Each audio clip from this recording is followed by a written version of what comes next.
২২৭ জনকে হত্যার লাইসেন্স, শেখ হাসিনাকে ট্রাইব্যুনালে হাজির হতে বলে পত্রিকায় বিজ্ঞপ্তি।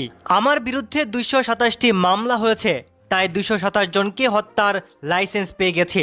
বাংলাদেশি বিভিন্ন সংবাদ মাধ্যম দাবি অনুসারে সম্প্রতি সোশ্যাল মিডিয়ায় নাকি এমন একটি অডিও রেকর্ডিং ছড়িয়ে পড়েছে।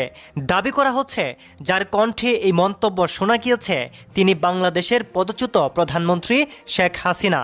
তাই তার বিরুদ্ধে আন্তর্জাতিক অপরাধ ট্রাইব্যুনালের বিচার কার্যে হস্তক্ষেপ ও হুমকি দেওয়ার অভিযোগ তোলা হয়েছে।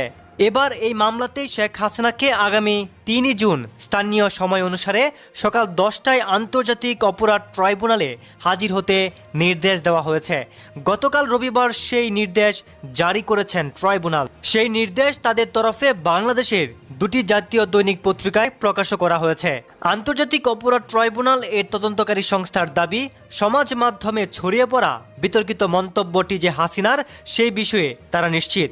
ফরেনসিক পরীক্ষার মাধ্যমে তারা এই বিষয়ে নিশ্চিত হয়েছে বলে দাবি করেছে। এর আগে এই বিষয়টি নিয়ে বাংলাদেশের সাংবাদিকদের অবগত করেছিলেন আন্তর্জাতিক অপরাধ ট্রাইব্যুনালের চিফ প্রসিকিউটর তাজুল ইসলাম। তিনি জানিয়েছিলেন, শেখ হাসিনার বিরুদ্ধে আদালত অবমাননার অভিযোগ ট্রাইব্যুনালে দাখিল করা হয়েছে। সেই সময় চিফ প্রসিকিউটর বলেছিলেন, অনলাইনে ছড়িয়ে পড়া একটি অডিওতে একজনকে বলতে শোনা যায়, আমার বিরুদ্ধে ২২৭টি মামলা হয়েছে, তাই ২২৭ জনকে হত্যার লাইসেন্স পেয়ে গেছি। তদন্ত সংস্থা ওই অডিওর ফরেনসিক পরীক্ষা করে তা শেখ হাসিনার বলে নিশ্চিত হয়েছে।